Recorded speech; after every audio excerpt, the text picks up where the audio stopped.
Gabrielle, and welcome to another episode.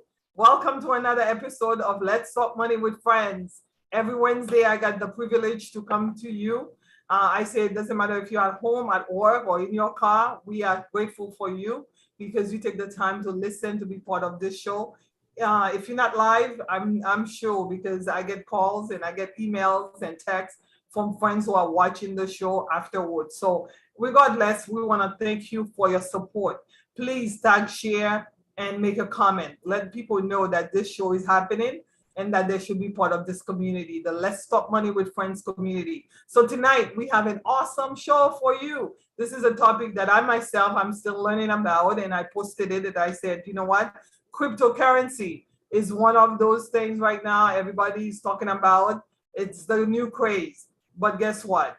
If you're gonna do anything, you gotta learn about it, and it's great to learn from experts. So today I have two experts and a friend with me, and we all gonna be learning together. So without further ado, let's get started. I will give Dr. Kerry an opportunity to introduce herself quickly, and then the two gentlemen who are gonna be followed her, and then we're gonna dive in this conversation. Let's talk about cryptocurrency because it matters.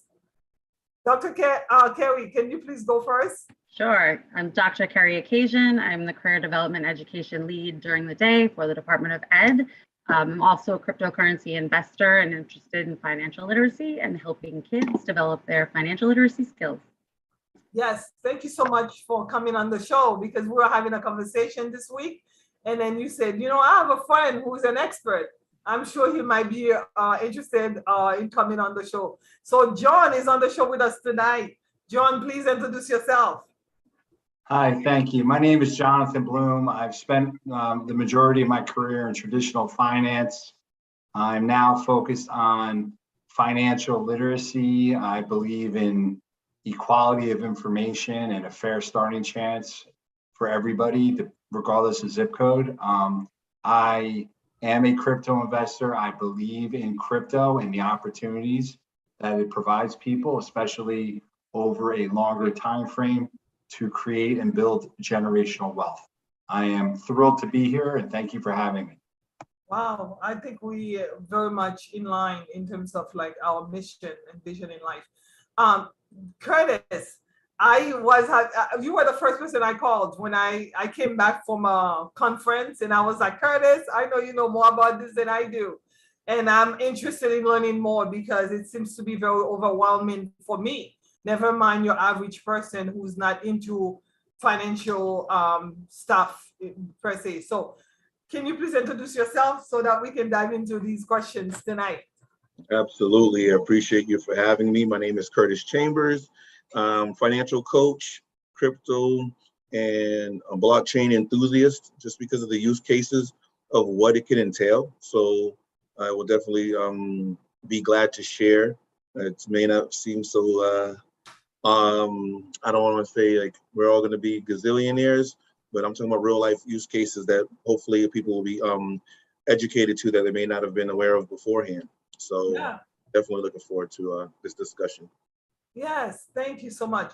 So again, I'm very excited about this conversation. And before I went online here, I was talking to a friend. I said, tonight's topic is cryptocurrency. She was like, let me hang up because I want to be on and pay attention and really learn about it because I'm interested. So I'm assuming, and I know so many are interested. So exactly, before we get started, we just want to disclosure. Financial products are very complicated products. You know, it's very important that you know that this is for information only. We're not giving specific advice to anybody tonight. So if you would like to invest, you definitely want to learn more and also do your due diligence. Hire a financial advisor or professional who is in the industry if you feel like you don't have the capacity or the capability to do it yourself to help you with that. But tonight we're going to have an open conversation so that we all can learn together. I'm learning. So without further ado, we would like to know, and either one of the experts can take this question. What is cryptocurrency and how does it work? Go ahead, John.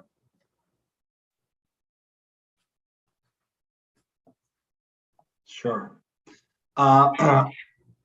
cryptocurrency essentially is based, I'm so sorry, I just hit a button by accident. Okay, hopefully you guys can see me. Cryptocurrency basically has a public blockchain where transactions are basically verified, cannot be changed. It's pure on the blockchain. I'm a huge fan of blockchain. I think people that don't love some aspects of crypto should be embracing what a public ledger, aka blockchain, can do. As far as the term cryptocurrency, you obviously have the Bitcoin, right, which is about 13 years old, has its own chain. It started off as peer-to-peer. It's become an incredible store of value. And then you also have these L1s where you can, like Ethereum, where you're building on top of them. You're building, technology, and there's a lot of digital technology in there. So the term cryptocurrency in itself is all inclusive, right? You also have NFTs, but there are different sectors of crypto.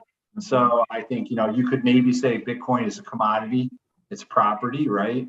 Ethereum, L1, Solana, there's a whole bunch of that. There's Doge, which is maybe more focused on the payment side of it. And then it goes a little bit deeper too, because we have metaverse, you have Web3. There's also a significant amount of cryptos out there, just because it's a brand new field and it's very young. So I would, as we get into this, and I'm excited to speak with Curtis about this too. I mean, the expectation has to be that the majority are not going to make it, and you really have to focus on the quality, right? Especially with the meme coins, So, I know. Curtis had mentioned to me that, is it a fad or is it here to stay? And you had mentioned that there are over like 10,000 cryptocurrencies out there. So, you talked about like Bitcoin's the most well-known one. It's been around for 13 years. So tell us a little bit more about cryptocurrency and the industry itself, and what is it and how people get involved. Sure. I mean, it's a digital currency. So for folks to wrap their mind around, it's tough because a lot of times people want something physical, tangible, and that's one of the biggest hangups.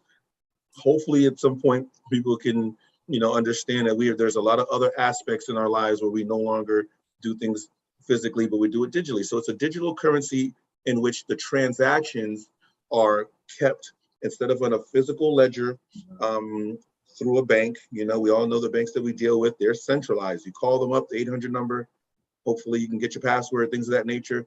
But there's also other aspects that people don't like about that. If you see in Greece, when people made a bank run, or in other areas, when folks wanted to get their money and they could not because someone was centrally holding your money. Well, this is decentralized, where it's for the people, by the people, and there's so many different computers that are willing to contribute to the network. So there are people who will literally have high-powered computers that will verify that things have happened, and they get a little piece as their thank you, so they get a little snippet of the action, and that helps keep the system going. And so it's digital money, allows people to do this thing. And we're going to talk about in a few minutes some of these use cases that, yes, Bitcoin is the big boy in the block or the big girl in the block, but it's bigger than just that. That's just, that was one example of, wow, this is what we could do with this. We could exchange goods or currency with each other. But there's so much others, like, when we talk about in the news recently, there was, elections gone by, this one was fraudulent or not. Well, blockchain could help with that. Real estate transactions, did this person not get it because of his or her skin tone or because of his or her lifestyle choice?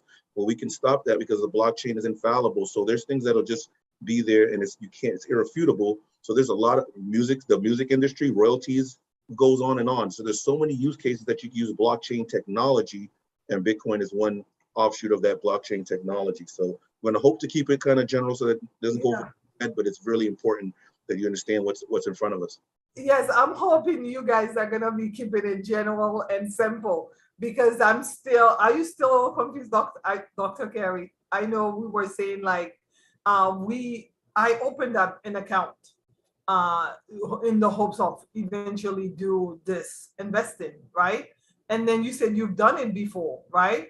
So what are some of the like someone who's interested in investing in crypto because they're hearing friends, they're hearing people at the gym, they're hearing people from the church saying like, how do you get started? How did you get started, Dr. Kerry? And then you two experts can tell us, how do your general public, a regular person who knows nothing, just like I remember I was in banking for 10 years and you needed a bank account, you would go to the bank, open an account. Now you can do it online and then you start putting money in. How does that work with cryptocurrency? So how did it work for you, Dr. Kerry? So I started investing a while ago. I tried to start investing when my daughter was born, and I remember there was like this guy that I had to speak to and go through all these steps, and I was like, forget it, I'm not going to invest. So then Robinhood came about, and like I think I started that in like 2018, 2019. I started putting some money in Tesla stock and Apple, and then I was like, oh, what, oh, Bitcoin is on Robinhood. And I'm like, oh, I can't buy a whole Bitcoin, so I can buy Dogecoin because it's so cheap. So I started buying Dogecoin, and then it started to do well. So then I started just kind of looking around and figuring out like what other things were out there. And I found Twitter, and there's a ton of information on Twitter. So that's kind of where I go to find out my information, for sure. Yeah. So you were seeking for information, digging for information. But in terms of like, once you've heard enough and you want to go ahead and dive in, how do you set up an account? Is it called an account? I've heard wallets. I've heard mining. I've heard stakes. There's so many terminologies that are so new to this industry for us. So how do you get started, Jonathan? Well, I would think the majority of people will get started on a centralized exchange, maybe like a Coinbase, or, Coinbase is there. FTX now has emerged as one of the premier ones. So those are on the exchanges. That's where you can kind of trade similarly to buying stocks on an app, right? And it's interesting because, again, I think we're closer to, depending on how you count it, but I think there's something like, I think we're close to 20,000 coins and tokens now. It's just, the odds are that not all of them are going to make it. You could argue, maybe 2 to 5% makes it. You know that Bitcoin, Ethereum are going to make it, but there is a lot of emerging digital technology, which was Curtis was saying. So a lot of people will start on the exchange. Okay. And crypto is unregulated too. So you're not going to get the SIPC insurance. You're not going to get the FDIC insurance that you would expect with traditional. From there, though, once you get comfortable, a lot of people start with Bitcoin or Ethereum, maybe. Some people start with NFTs. Some people start with meme coins. It doesn't really matter how you come in. And maybe you learn your lessons along the way, but eventually you're going to want to get higher quality, right? And DeFi is when you begin to want to move those crypto investments off of the centralized exchanges, and you want to become your own custodian, banker, whatever, your own bank, right? And what I loved about DeFi was that it gave the common people, regardless of anything, the ability to borrow against their portfolio and do other things. But at the same time, it reminded me a lot of the early days of cable, where you could connect into different equipment, but they didn't always communicate, and it was manual. So for the majority of the people, they are better off starting on the exchanges. And God willing, once their portfolios start to appreciate, they probably want to get it off the exchanges, because there's a term called not your keys, not your crypto. Like, you don't really own it as much as if you move it off to a MetaMask or to a cold wallet like a Trezor. So, but yes, the majority of people start there. And I would just encourage people not to rush, take your time. It's a great time to learn and do your research right now. It's not going to the moon tomorrow. And hopefully people will learn here. Yeah. So once you've learned, you've done the learning and you're ready to invest or ready to do what you need to do to get involved. How do you get involved again, Curtis? I would say there's probably, if you want to keep it like pretty simple, give me five steps. And this is gonna sound, some of it's gonna be redundant because he's shared a lot of this. Yeah. I love what you said. You choose a broker or an exchange. So a lot of these terms are going to be interchangeable. A broker or a crypto exchange. So you choose one like an FTX, like a Coinbase. I'm not going to support anyone, but I'm giving you examples so that you know what we're talking about here. Those are examples of brokers, crypto brokers. And then when you get on there, you're going to create and verify your account. A lot of times they're going to ask, just so people are aware, because this is not, something that's under the desk or behind closed doors, cloak and dagger. You're going to have to show who you are because there's going to be tax implications. So I have to give a picture of my license. Sometimes utility bills, not so much recently, but definitely the license, my information, so that at the end of the year I can get my 1099 dash whatever letter it is. Mm-hmm. So we're going to verify the account. That's number 2. Deposit some cash. So most people will use like checkings or whatever to put money on there, onto that exchange, so that you can exchange it into the cryptocurrency, which is the 4th step that you want. And the best, easiest on-ramp is Bitcoin and Ethereum, because they're most well known. They've already been through these winters, these ups and downs, these cycles. And so if you choose one of these other coins, it could be cheaper, but there's more risk because we don't even know if they're going to be here. Whereas those first 2 are the preeminent ones that'll be here. And then the 5th is, to his point, selecting a storage method. Do I want to keep my money on that exchange like I keep my money in Bank of America, or keep it under my mattress? Those are my options. If it's in Bank of America, there's some insurances, that comes with it. If it's under my mattress, I have it easily, but my house can get on fire. I could be somewhere down the street and I don't have access to my mattress because I'm down the street. So there's a give and take. Just like if it's on an exchange, you can, make a purchase or, do something with it, mm-hmm. right? Because there might be a movement. Like today, there was a great uptick for a second. Some people made some good money, but if it's on the exchange, it could also be succumb to any sort of breaches and things of that nature. So as you get more sophisticated, you might keep it in what's known as a hard or cold storage, which is offline, but now you're responsible for, the whereabouts of that. Because if you lose that physical thing, there is nobody to call and verify it's gone. So no better one than the other. You just have to be comfortable with whatever choice you make. Yeah, so when I worked as a financial advisor, we had, you just used the terminology sophistication, sophisticated investors. Is this investment for everyone? Because we've been talking about like the learning, and there are some advantages and disadvantages of Bitcoins, or not Bitcoins, cryptocurrency that we can go over. But is this type of investment, is it for everyone? Should everyone take the time to learn about it and get into it? Why and why not? Is it for everyone, John? Yeah, I just want to say, Curtis, man, great talking with you. I love what you're saying, and you're absolutely killing it. I love how you introduce the KYC process and let everybody know that even though you're in crypto, you still have to KYC. You still have to give them your credentials. They're going to know your social security number, basically. So there was a time in the early days of crypto, before 2016 possibly, where you didn't have to do that. So you can see the government is on its way. I love your question, Gabrielle. I believe there is a place in everybody's portfolio for Bitcoin, for sure. I could argue possibly Ethereum. If you have a financial background and you have a technology background, and if you have an investing background,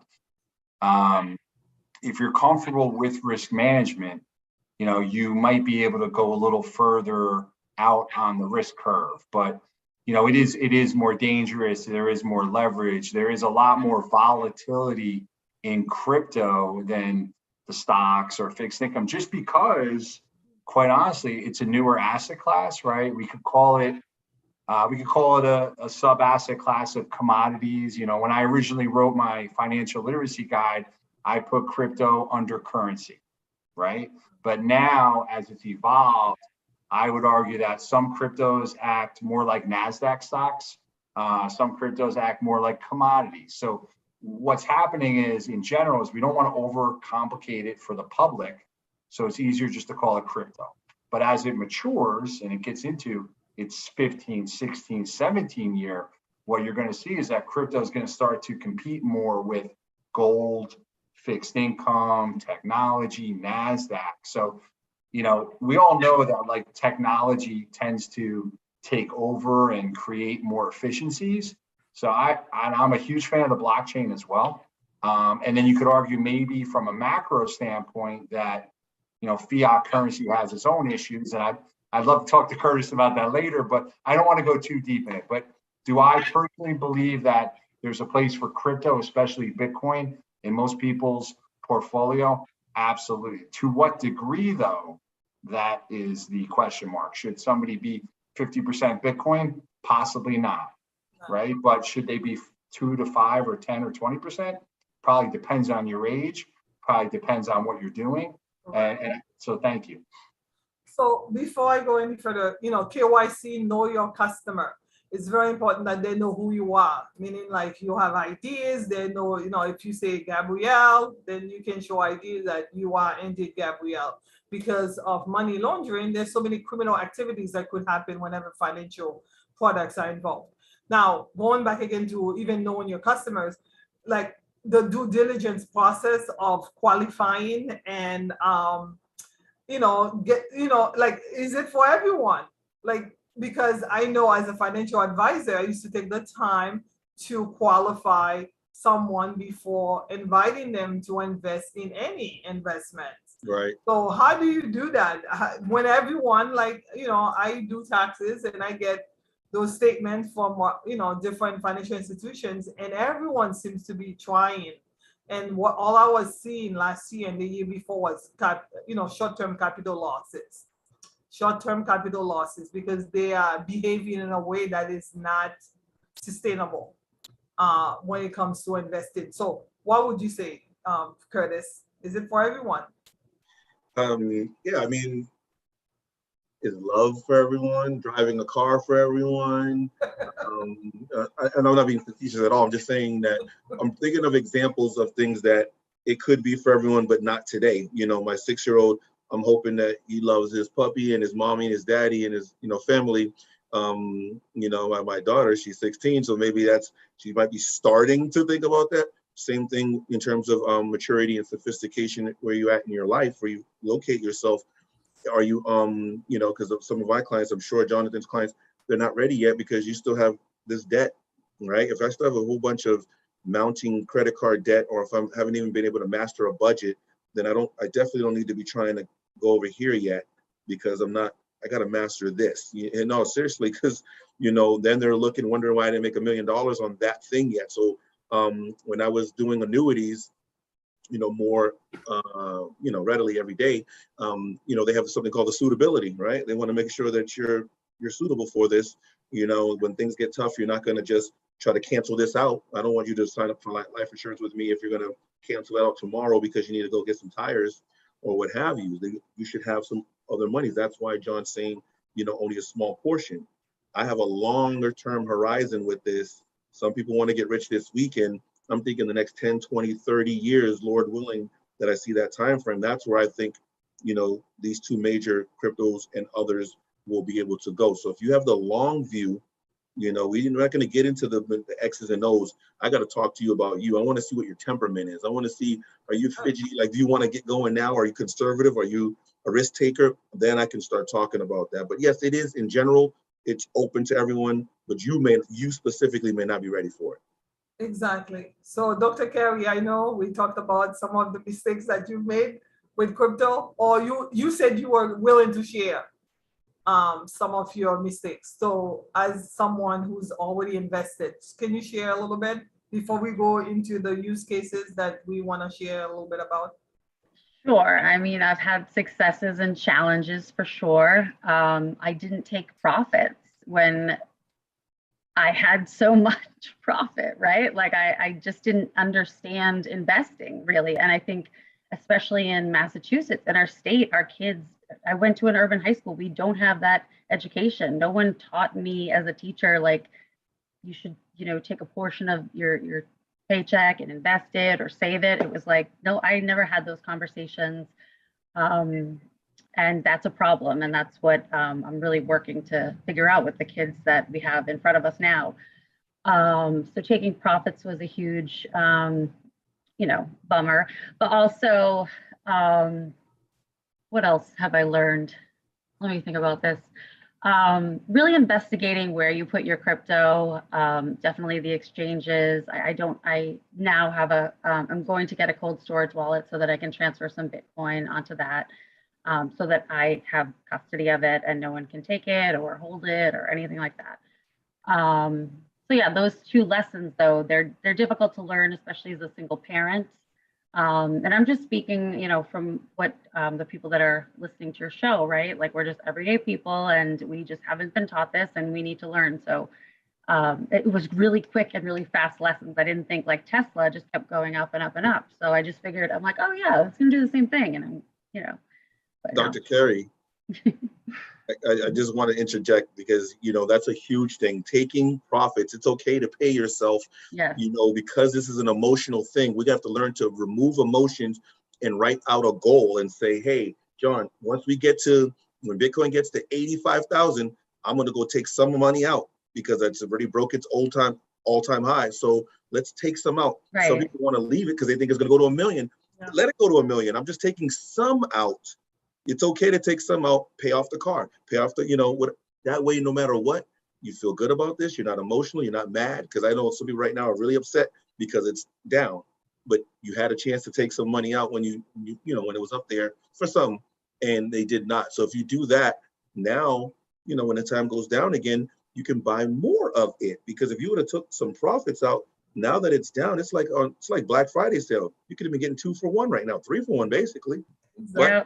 I know. I know Curtis and Jonathan, if I had only met you guys like last year, it would have been a totally different story. I know. So I'm glad you said that. Definitely you need knowledge and education and training and the support system. So both Jonathan and Curtis have trainings that they offer, I believe, that, those who are watching can definitely tap into. We'll put your contact information so you can share that. Just before, I just want to say that, again, it's for everyone, but what time? And also, I want to reiterate, at Let's Talk Money with Friends, we've always talked about having a plan. When you have a plan and you've sat down and talk about your plan. So let me help finish with that train of thought. Jonathan, the plan, how important that is. Yeah, because I would like to come back with Curtis and do a financial literacy thing, just to kick it with you guys, okay? Because I think we're both on the same page where it's cash flow first. Before once you get your cash flow right, then your investments get right. And I think a lot of people want, like Curtis was saying, they want those investments to overcome bad personal finance. That's not the way it works, right? So anyway, I'm just throwing that out there. I'd be happy to do that. It'd be my pleasure. I'm digging everything. Even if you are in stocks, people that don't have a plan going in and don't know when they're going to take profits, it can be for time, it can be for price, it can be for percentage. Just having that battle plan before you go in takes all the stress off in the moment. And a lot of people get shell shocked, like the bright lights of Friday night back in the day, man. The lights are on and and it's hard. And we've seen from our work and over experience, like you just have to have a plan, even if it's like a softer outline. Hey, I have a big investment. As it goes up in value, am I going to be diversifying out of that investment? Am I going to be taking the concentration out? It's not hard. It's just basics, but people, for whatever reason, don't want to do it. And you really have to. And even I think when you work with somebody like Curtis too, it's like, we're going to help you spread your risk into the investments. We're going to help you do just the little things that other people, like when I tend to talk to like new investors, they'll just take the whole amount of money and just plop it right down, right away. I want in, boom. And it's like, okay, but if you were just a little more sophisticated, if you just did that over 3 months or half a year even. Right. So those are a lot of the conversations, but I can't stress enough, please have a plan for your money. Please have a plan for your investments. That way, when you get there, it won't be as stressful and you can go back to your notes and be like, okay, well, I promised myself I was going to take 25% here. And what that does is that helps your portfolio because you can readjust your risk, right? And things change, things evolve. And the challenge with crypto is, and by the way, I've lost some money on meme stocks, just learning. I've lost some money on NFTs, but I wanted to learn the whole ecosystem just so I could speak a little bit better. Even with DeFi, I want to learn DeFi because I want to be my own bank. I mean, I've been in finance for 20 plus years, but it was incredibly uncomfortable because it was very manual. But you learn, even if you lose money, as long as you learn from it, and then the next time, they're not going to get you that way, right? Like that's just part of it. Like it's not a mistake. So the planning is really important. And the research shows that the people that don't have a plan don't build it. I think it's something like you can build 3 times as much wealth with the same amount of money if you have a plan. If you have a plan. And the key is to lose money, not to lose your mind. Because we all, if you're familiar, if you're old enough to have been around during the .com era, I knew I was in high school doing that. Was it high school or college? Something during that time. Leave it alone. And listen. People were losing their minds because they were getting into an investment that they were not familiar with and they did not have a plan. And they were just going based on emotion. And I know from the people that I've seen so far, community that I've been working with, folks are going in so zealous, overzealous. They're going in and they don't have a plan and then they're losing. I know someone who's lost over $100,000 because that they were trying to get rich quick. Yeah. So going back to the use cases that you both wanted to share, what are some of the use cases that we should know about so that we can be more of a sophisticated or careful investors? I'll definitely share some use cases, but I would be remiss if I don't underscore what Dr. Kerry, what yourself, and what Jonathan just said, which is, and even myself, no place for emotion in this. So that's why I'm not in a rush to have people move to stage 2 or what have you. Cash flow, because it's slow and methodical and it takes discipline, is very important, because that way you would never even get to the point where you're losing that type of money. That's just unheard of. Because if we have our cash flow under control, then we can take a class, we can take a course. All of us are college educated, or at least taking some course. We paid big money for that. So it's okay to pay, the lessons that Jonathan took, I took too. Not everyone comes inside of a classroom, but it's because cash flow is all set that I can afford to do that.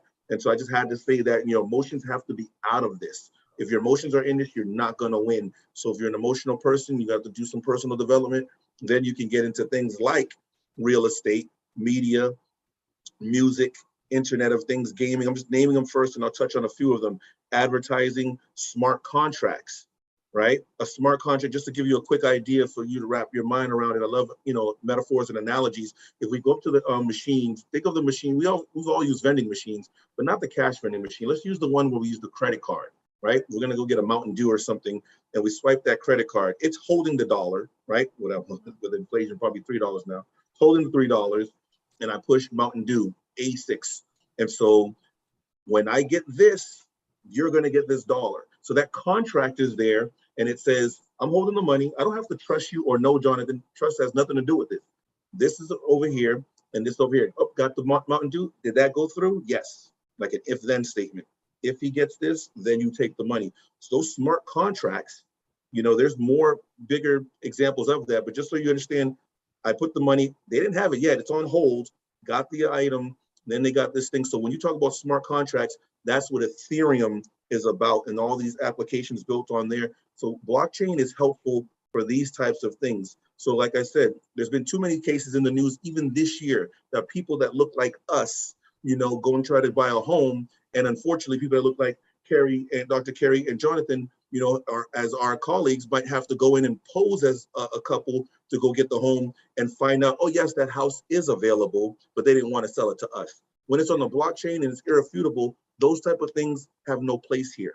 So that's what I'm telling you. It's for people that are, socially conscious about the earth, about, race relations, access to, the American dream.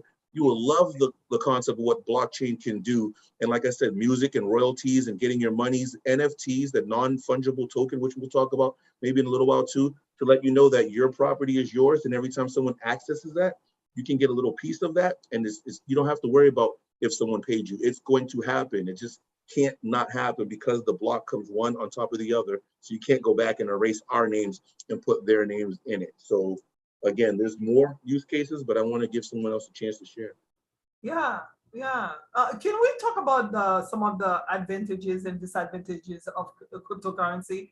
I know we've mentioned decentralization, and for those who are not familiar with that terminology, can we break it down? Again, we offline we're talking about how I wasn't born here. I have friends overseas, and every once in a while I get to send them a little bit of money. And when you're doing that, there's a transaction fee. Whereas with cryptocurrency, that transaction fee is a lot less. So what are some of the advantages and disadvantages and also that decentralization? Explain that to our Dr. Kerry. Doctor, do you want to take this one? Do you want me to take it, Dr. Kerry? No, go ahead, Jonathan.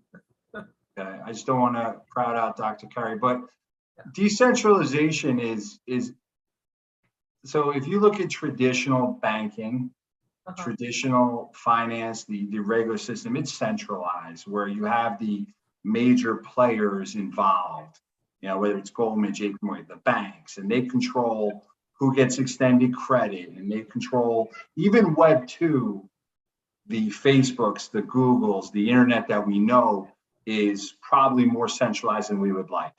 Correct. With decentralization and because of the blockchain, like what Kerrys was saying, it's peer-to-peer now. You're not going to have that intermediary in the middle. So with decentralization, some of the benefits are you could set up like an Airbnb between the two end users, and Airbnb doesn't take its fee in between. So that's a huge aspect of decentralization. However, as great as decentralization sounds, it's not perfect on its own yet. And maybe we're not there yet because I think Luna, not to get too deep, but Luna might be a good example of like you have these decentralized rules and they just play out without anybody being able to stop or contain it. So in crypto, there's a lot of marketing terms. They sound great. Everybody wants to get there. We can believe it. We can want to believe it. But reality is, there's going to be more decentralization, but I would just say we're never going to see 100% decentralization because that's not how the world works. You do need some adults somewhere.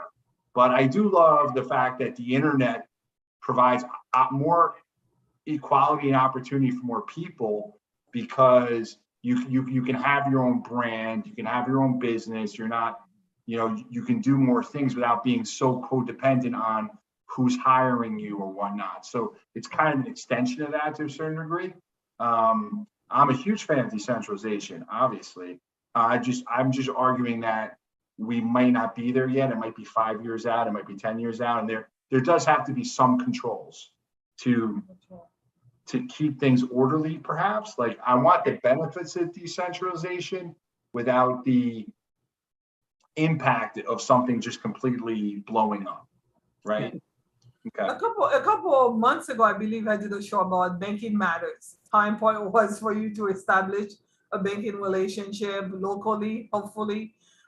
So with cryptocurrency, for many, one of the information that I gathered when I was at the conference last week was part of the benefit, one of the advantages of cryptocurrency is giving those who are unbanked in certain countries an opportunity to do transactions like you would do at a bank. Absolutely. Are you familiar with that, Dr. Kerry? Maybe I'll let you, you're not? Okay, so Kerrys, yeah. How does that work for like the organization that was speaking at the conference actually offered to give, I don't know if they actually gave it, five of their currencies to everyone. And it was gonna be people from all over the world because folks from all over the world were watching or participating, being part of that conference. So how does that work? And then I'll come back to you, Dr. Kerry, regarding the taxation aspect of it, because I know you said you've experienced that recently. So yeah, Kerrys, how does that work? That speaks to one of the pros, of Bitcoin. Let's just say, if you think of Ukraine situation or Venezuela, unfortunately, their currency, through hyperinflation, you could have a bucket of it, a wheelbarrow of it, and it's not even, it's good to start a fire when it's cold. That's all it would be used for, because it's just not worth anything. But so what do I do?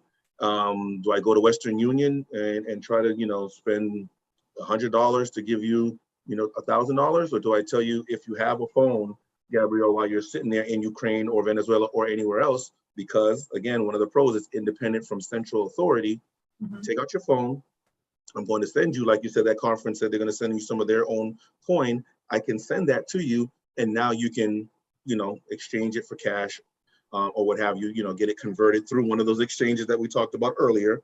But that leads to one of the cons, because not everybody accepts it directly, limited use, right? So everyone knows about it, but it's not like I could just go to 7-Eleven and give them 0.001 of a Bitcoin just yet, because to Jonathan's point, it's coming along, but it's not there yet. So yes, in those countries, I can, even Greece, when they had the issues with the banks, what would you do? You're stuck. There were people that were here stateside when Greece had the issue with their banks. You're frozen. You're just trying to get home and try to, do commerce. Your credit card's no good, or your banking, your debit card's no good because you have no money because the bank made a run and now you have no money. But now I could use my crypto, and I could easily, with Cash App, exchange that for a small fee. And now I have actual dollars that is accepted, whatever area's currency. So yes, it's still volatile. That's why you can't have all of it in there. It goes up, it goes down.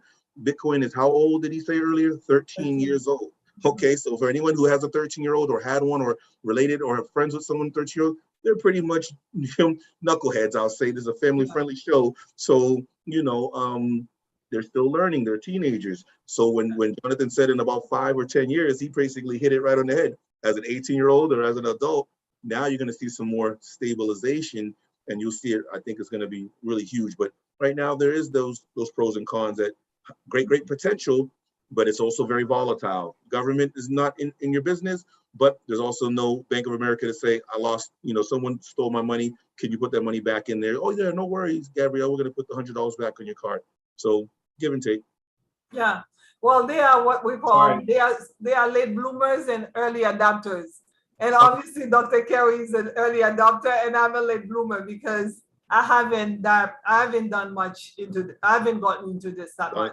So go ahead, Jonathan. But I just wanted to bring up one example where centralization does favor banking. Like if you lose your passcode at Bank of America, they will generate a new one. If you lose your keys in crypto, nobody's coming to save you. So I just want to get that in there, because we do need some aspects of that traditional. We do need some aspects of that traditional to protect customer assets at centralized exchanges. But I just thought that was interesting, because I think everybody wants to, dismiss traditional, but they're there for you if you forget your password. They're there for you if you get fraud on your credit card. So there's probably going to need both. You're probably going to want to have both. You're probably, we haven't even talked about how Bitcoin is emerging as premier collateral in real estate and between nations. And because again, like I think that the word was, help me here with irreputable or something, where you can't change the transaction after the fact. Like that's really powerful stuff. We know that trust is not at an all-time high, even inside nations, let alone between nations. So I just want to add that real quick. Thank you so much. I'm so sorry. No, I'm saying not being able to resend your transaction. Once it's done, it's done. So that's great. That's great. There's so much to learn. That's why earlier this week I said, this is an important topic. Let's talk cryptocurrency. It's an important topic, and that everybody should learn about it, because it looks like it's 13 years old, but eventually it's going to be an adult.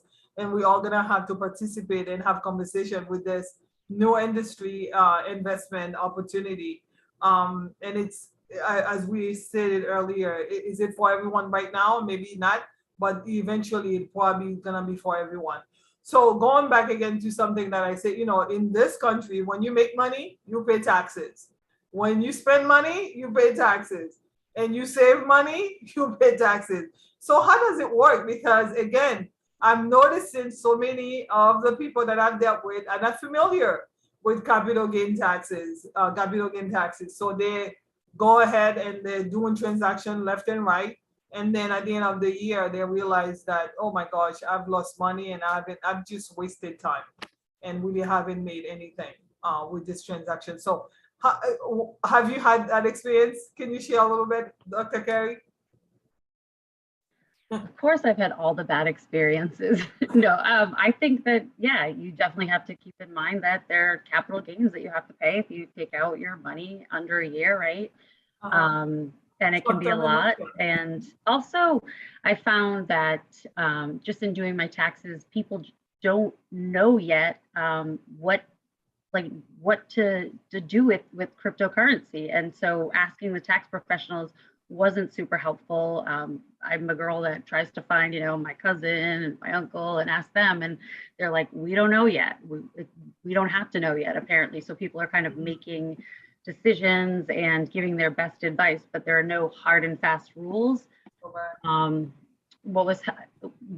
offers like a crypto 1099 that was super helpful. Voyager offered a link to a system that showed us all of our trades, and that was helpful in a spreadsheet. But yeah, it was a lot of work, and it's interesting because if you've never made money before, it's really exciting, right? But then you learn things like capital gains. And so basically I just did this as an experiment for my students, and then next year I'll start again and we'll see what happens. Well, the good news, you just met someone who does know what to do with the tax. Yes, I'm very lucky. Yes. Of this. So you can definitely tap into me next year. It's so much to learn, and there's so much that you need to take the time to invest in. You know, we mentioned earlier, Curtis, that folks invest, I don't know, $100,000 to $200,000 to get a college degree, and if you go get your PhD like Dr. Kerry, even more, right? But we want to make money and get the same privileges and the same advantages and the same opportunities as everybody else without any investment. We don't want that to happen to you. So how do you learn? How do you get more information? Can we share a little bit more information about the program that you have, Jonathan, and also Curtis, for those who are watching and would like to dive in and get more information about it? I'm on Twitter.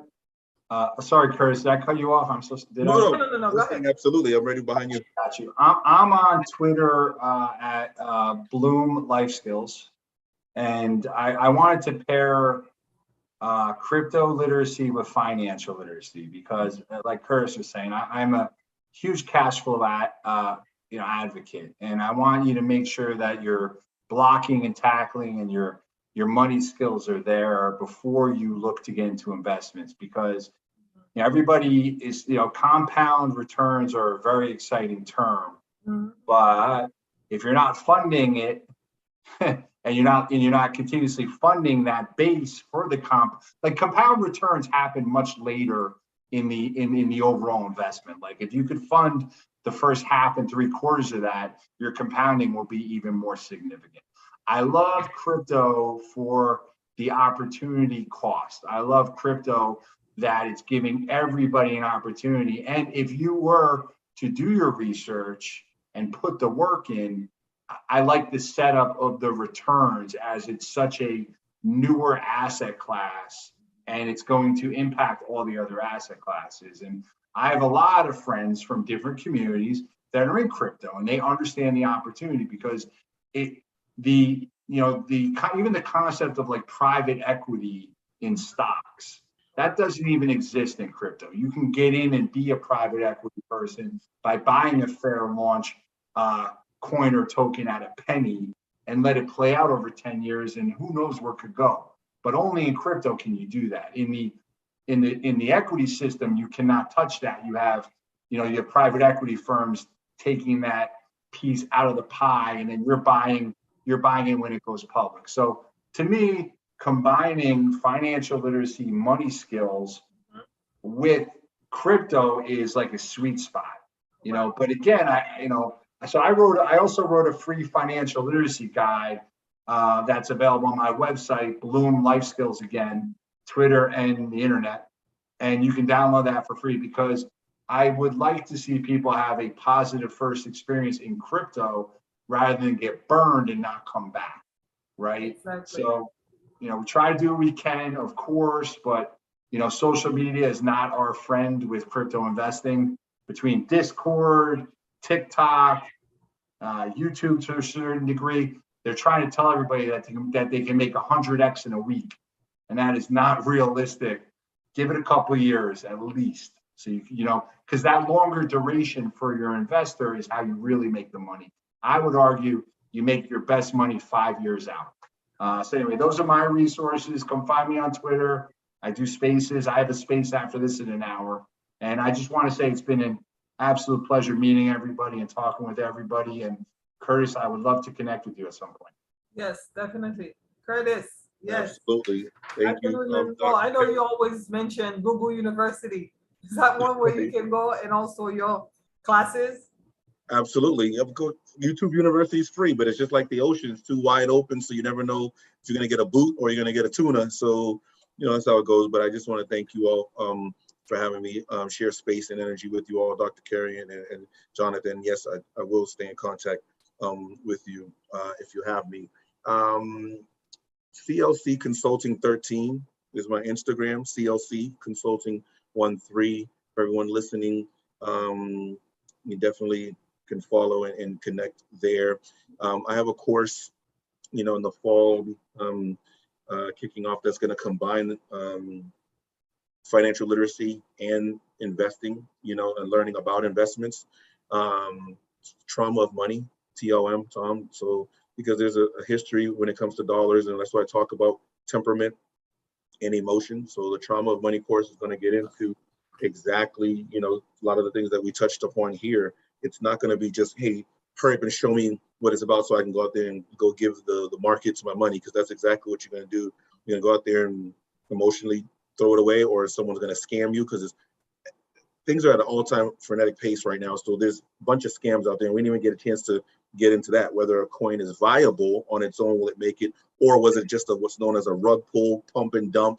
There's so much more that we can, you know, go into when it comes to this. And so, yeah, that course is going to cover everything. But before we get into that, it's more of a, before we get into any of that, you know, let's just calm down and center ourselves and really talk about what's going on, learn a little bit of history about currency or what have you. So definitely looking forward to sharing more about that. So just reach out and we can definitely talk, because I do a lot of options when it comes to these type of things too, so that I can buy at my price. And that's one of the things I show people as well, so that you don't have to overpay for anything.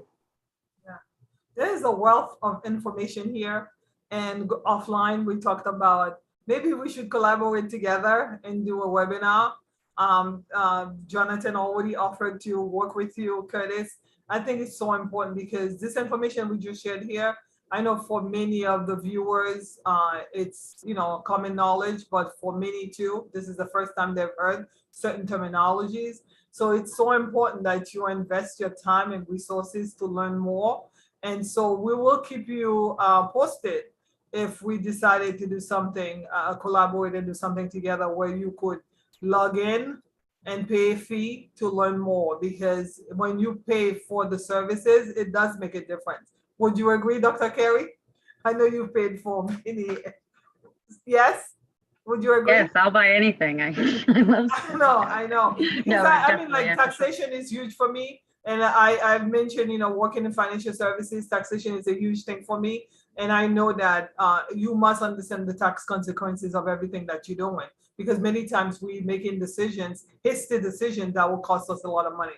So thank you again, everyone, for being on the show tonight.